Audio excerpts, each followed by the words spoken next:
Memang berbau feminim, tapi sosok prototipe hovercraft hasil kreasi di bekang TNI Angkatan Darat ini terlihat sangat ganas. Hovercraft yang diberi nama Kartika ini dengan bodi yang besar, ditambah taburan warna abu-abu gelap memberi kesan angker bagi operasi tempur tentara Indonesia. Dirunut dari kemunculannya, hovercraft TNI sejatinya bukan sesuatu suguhan yang terlalu baru dalam perbincangan seputar peralatan militer TNI. Pertama kali melihat sosok Kartika pada ajang Indo Defense awal tahun 2022 di arena Pekan Raya Jakarta. Awalnya banyak yang mengira bila Kartika adalah hasil pengembangan alat transport untuk Korps Marinir TNI Angkatan Laut. Maklum asosiasi paling mudah mengaitkan hovercraft adalah untuk kebutuhan Angkatan Laut. Tapi ketika diteliti yang namanya hovercraft jelas ini merupakan hasil kreativitas dari TNI Angkatan Darat.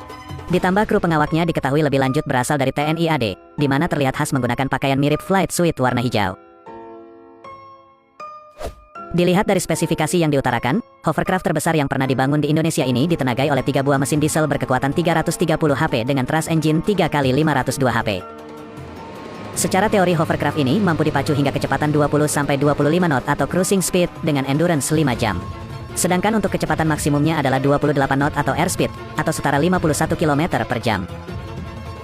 Dari sisi daya angkut, muatan maksimum yang bisa dibawa hingga 3 ton, meski bisa dimaksimalkan sampai 5,5 ton, sehingga sanggup membawa 20 mobil truk dan 15 minimus sekelas Isuzu Panther.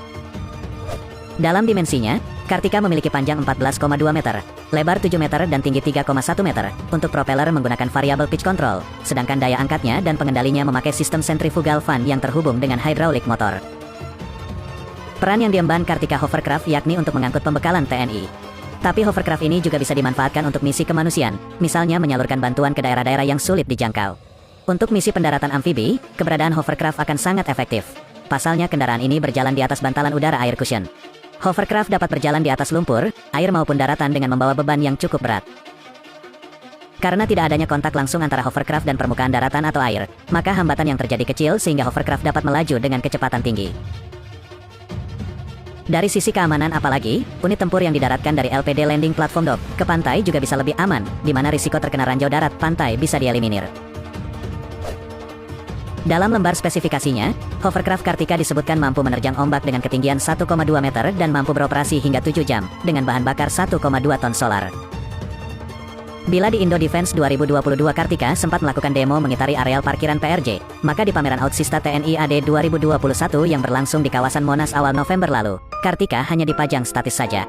Kartika sejatinya merupakan pengembangan bersama antara Litbang Bekang TNI AD dengan Kabindo dan PT.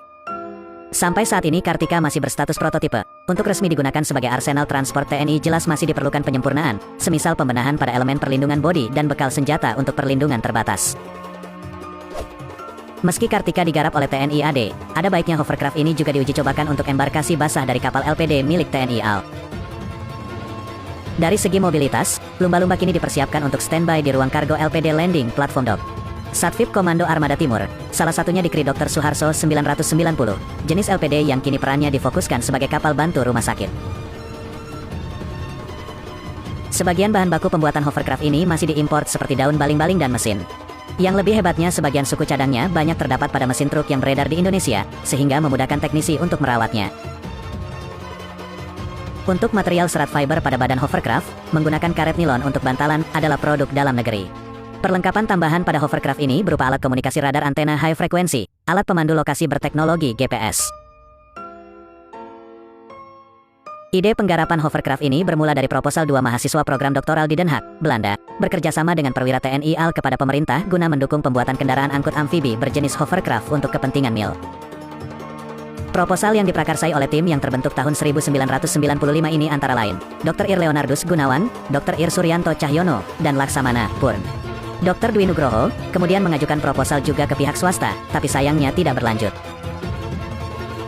Pertengahan tahun 1996 di Kedutaan Indonesia di Belanda, KSAL waktu itu Laksamana Arif Kusharyadi bersama Dwi Nugroho membicarakan pembuatan hovercraft untuk keperluan militer dan didukung oleh KSAL. Berdasarkan dukungan tersebut, tim kecil ini